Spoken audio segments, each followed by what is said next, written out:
Ayan po, pagpalang araw mga mamsir. Ayan, dito tayo sa Umingan, Pangasinan. Ayan to, titignan natin. Farm, residential farm. Tutok po yung kalsada, Barangay Cemented Road. Siguro nasa 40-50 meters yung kanyang frontage. Tapos from Provincial Road, 50 meters din, mahigit. Ayan yung Provincial Road. Papunta pong Talugtog to. Tapos yan papuntang bayan ng Umingan. Bayan ng Umingan, 3 minutes drive. Ito yung rice line niya, mga ma'am sir. Panganyan diretso. Meron pang kalsada doon, cemented road din doon sa gitna po. Cemented road din po siya. Tapos may rice land pa po doon. So try natin mapunta mamaya doon.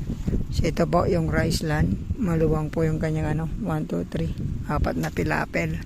Tapos kagandahan po nito mga ma'am sir ay maraming fruit bearing. May mangga dito sa residential area niya.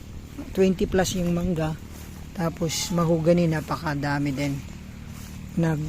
Ginawa niyang bakod. Pwede ka pong mag-alaga ng baboy dito, backyard. Tapos yun po yung may bahay si Sir Jan. So pwedeng magbahay po dyan ng mga caretaker. Ano po yung boundary natin, nakabagod. Tapos diyan po ang pinagbakod yan, mga mahogany. Ito po yung mga mangga niya. May mga 15, 20 years, mga 25 years na yung mga mangga. Meron pa pong mga suha. Ayan po yung mga niya, mahogany niya. Ganyan. So, tignan natin yung frontage nito. Along Provincial Road. Tapos may mga santol pa siya. Akasya, bayog, may bayog. Ito yung bahay. Pwede pa yung structure niya, yung yero na lang palitan. Kasi nasa Baguio yung seller nito. May kuryente siya. Sa harap po may tanim ng mga santol. Tapos yan. From Manila 2 to 3 hours mga ma'am sir. Tapos from Tikplex 25 to 30 minutes drive. Tikplex Rosales. Pag exit po ng Rosales. Mga mangga, mga bata pa po yung mangga. Marami pang mga seedlings na Sayang, daming bunga ng gadong santol di pre, sayang. Sayang. Santol. Ito po yung barangay road. May gate dito. Tutok yung power line. Internet. Tubig dito pre. Wala pang nawasa. Meron na daw po rito. Kaya lang sa part na to di pa umabot. Ayun na po yung Provincial Road. Hanggang dyan pa yung frontage niya. Sa may mahogany. Ito. Ayan. Tapos hanggang doon sa ating mga kasama. So 40 to 50 meters yung frontage mga ma'am sir. Ayan. So paliparan natin ng drone. Try natin. Pero try ko pong puntahan doon sa pangalawang kalsada. Para makita din ninyo. Ayan po. Tara po.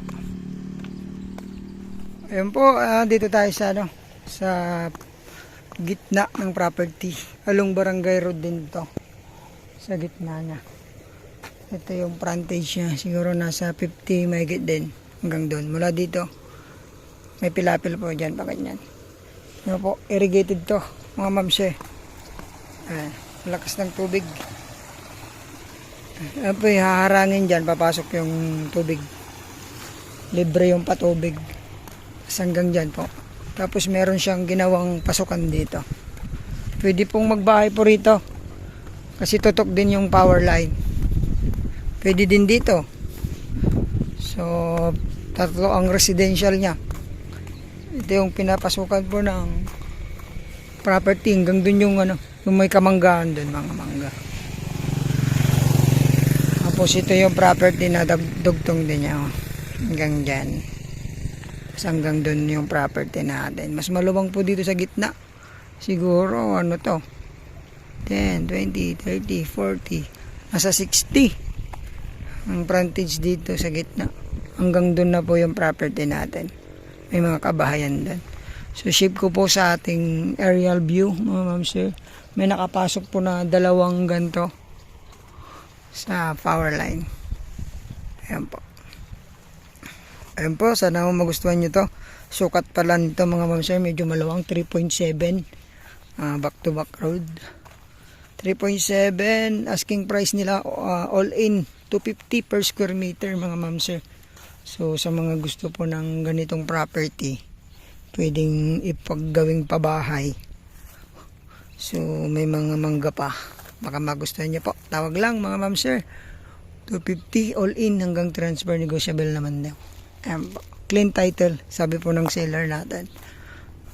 Bayan po ng Umingan, Pangasinan, 3.7 hectares mga ma'am sir, 250 per square meter po.